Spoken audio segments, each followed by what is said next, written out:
जय जगन्नाथ पे तुम मो यूट्यूब चैनल लिपो क्लासेस को स्वागत। तो आज वीडियो पे देखिए कि प्रधानमंत्री और मंत्री परिषद सहित मुख्यमंत्री। तो प्रथम आज आम जाने प्रधानमंत्री तो क्षमता योग्यता कौन एवं से कौन कौन सब क्षमता रही जोटा से उपभोग करती। तो पूर्व आम देखी मैंने राष्ट्रपति सहित गवर्नर।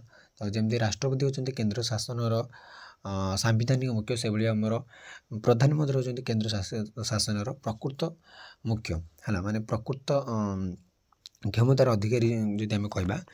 तो देख पे आम देखिए आज पे कौन प्राइम मिनिस्टर बा प्रधानमंत्री। तो आम संविधान धारा 74, 75 और 78 प्रधानमंत्री संपर्क में सूचना प्रदान कर। तो आम जदि संविधान देखा तो से आम 74 धारा, 75 धारा और 78 धारा प्रधानमंत्री विषय से प्रदान कर। भारतीय संसदीय शासन व्यवस्था प्रचलन जो प्रधानमंत्री पद हो अत्यंत गुरुत्वपूर्ण, क्षमता संपन्न और प्रभावशाली। तो आम जो आम संसदीय शासन व्यवस्था रही है भारत में से प्रधानमंत्री पदटा सबुठारु गुरुत्वपूर्ण है, सबुठारु गुरुत्वपूर्ण और क्षमताशाली एवं प्रभावशाली। तार बहुत प्रभाव रही, तार बहुत क्षमता रही प्रधानमंत्री पदटा। केन्द्र शासन प्रधानमंत्री होती वास्तव कार्यपालिका। प्रधानमंत्री होती राष्ट्र सांविधानिक मुख्य, राष्ट्रपति मुख्य परामर्शदाता। तो राष्ट्रपति को परामर्श दिखती किए प्रधानमंत्री और प्रकृत कार्यपालिका वास्तव में जदि क्या पाखे देशर पावरटा अच्छी तो आम जी कह क्या पाखे अच्छी ना प्रधानमंत्री पाखे। तो तापर देखिए पे कौन देती ना भारतर शासन प्रणाली इंग्लैंड भरी होते उभय प्रधानमंत्री मध्य सामान्य पार्थक्य रही। तो देख इंग्लैंड मध्य प्रधानमंत्री रही कि भारत मध्य प्रधानमंत्री रही कि टी डिफरेन्ट रही। उभय देश संसदीय शासन व्यवस्था प्रचलित थी उभय होती वास्तव क्षेत्र में प्रशासन मुख्य, किंतु इंग्लैंड द्विदलीय व्यवस्था और भारत में बहुदलीय शासन व्यवस्था प्रचलन जो उभय प्रधानमंत्री मध्य कि प्रभेद परिलक्षित होती। तो सही संसदीय व्यवस्था रही कि इंग्लैंड द्विदलीय व्यवस्था रही है, द्विदलीय व्यवस्था किंतु आम रही बहुदलीय शासन व्यवस्था रही है। तो उभय प्रधानमंत्री मध्य किसी पार्थक्य रही। इंग्लैंड प्रधानमंत्री पद एक आकस्मिक घटनार उद्भव, तेणु यहाँ एक संजोग प्रतिफलन बोली आम कह खाली हठात गोटे तैयारी से पदटा। तो यहाँ गोटे आम संजोग प्रतिफलन कह।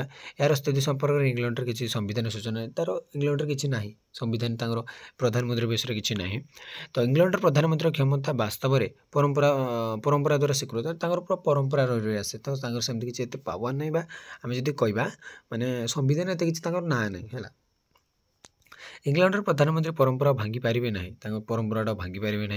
अपरपक्ष भारत प्रधानमंत्री और केन्द्र परिषद गोटे लिखित संविधान निर्देश कार्य कर संविधान विरुद्ध आचरण करेंगे ना और संविधान परिसर मध्य रही निजर कर्तव्य पालन करेंगे।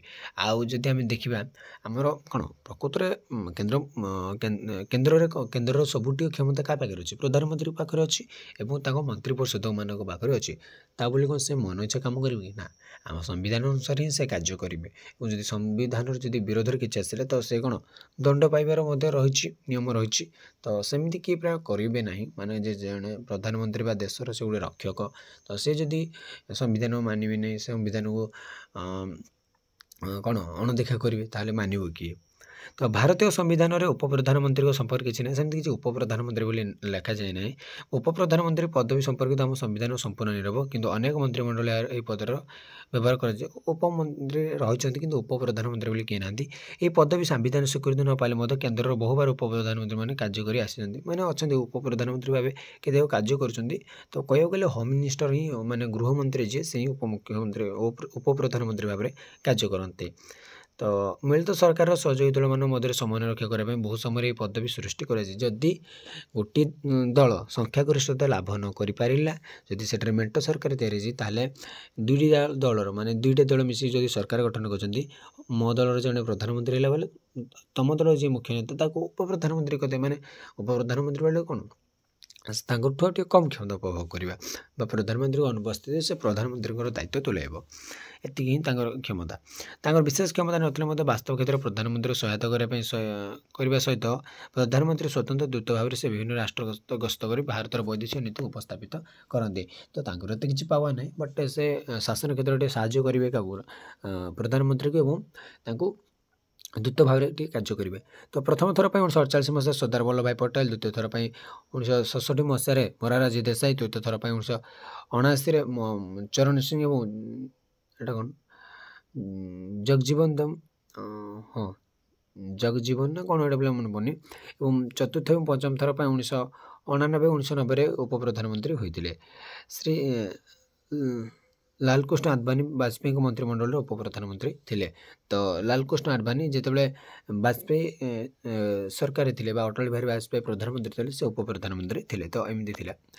तो देखिए प्रधानमंत्री को नियुक्ति संविधान 75 धारा अनुଯାयी राष्ट्रपति द्वारा प्रधानमंत्री नियुक्ति होती और प्रधानमंत्री परामर्श राष्ट्रपति अन्य मंत्री मान नियुक्ति करते किंतु संविधान वैधानिक सत्य के बेले बेले तत्कालीन राजनीतिक असत्य परिणत हुए। जो वैधानिक सत्यटा बेले बेले राजनीतिक असत्य से परिणत हुए।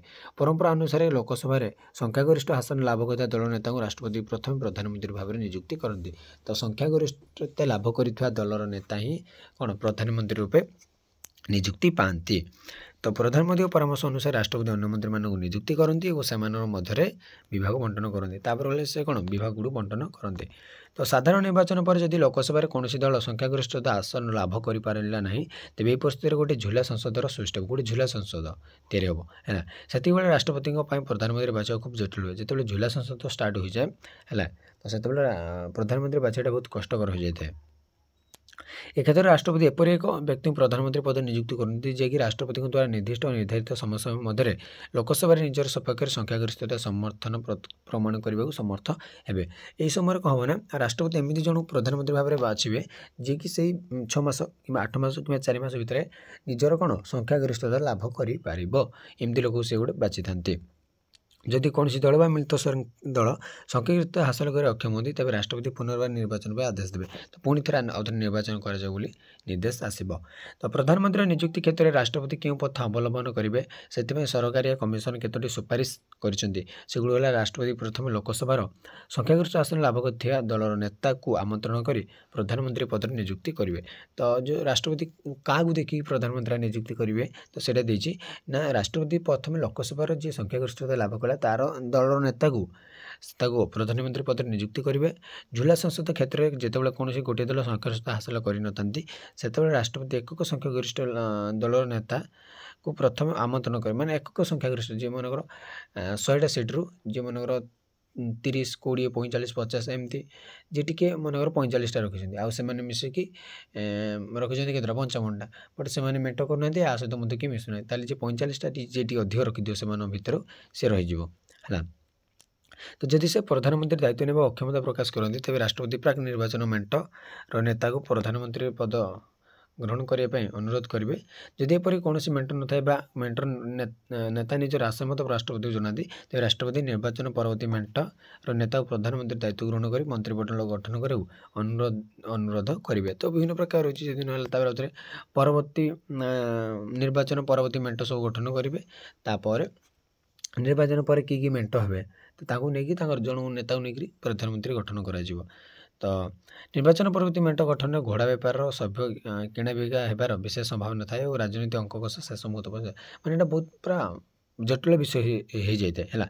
राजनैतिक चाप बढ़ी चले एपरी अस्थिरतार सुजोग नहीं भागुआली दल गुड़िक अधिक मंत्रीपद पाइबा आशार चतुरतार सह राजनैतिक गोटी चलाई था। तो यहाँ बहुत गोटे माइंड गेम पे होता है ये समय गोटे माइंड गेम चली था। यदि समस्त प्रचेषा सहित मंत्रिमंडल गठित हो न पारा ताहले राष्ट्रपति इच्छाधीन क्षमतार प्रयोग करें कौन जो इच्छाधीन क्षमता रही है से प्रयोग करेंगे।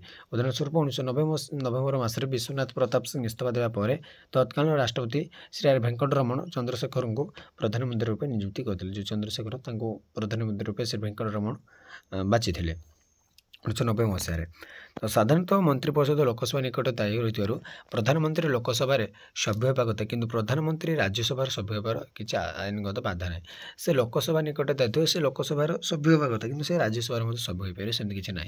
तो 1966 मसीह प्रधानमंत्री लाल बहादुर शास्त्री आकस्मिक वियोग श्रीमती इंदिरा गांधी राज्यसभार सदस्य थी भारत प्रधानमंत्री नियुक्ति होते से राज्यसभार सदस्य थी से पाई है मंत्री पद भारत प्रधानमंत्री होते।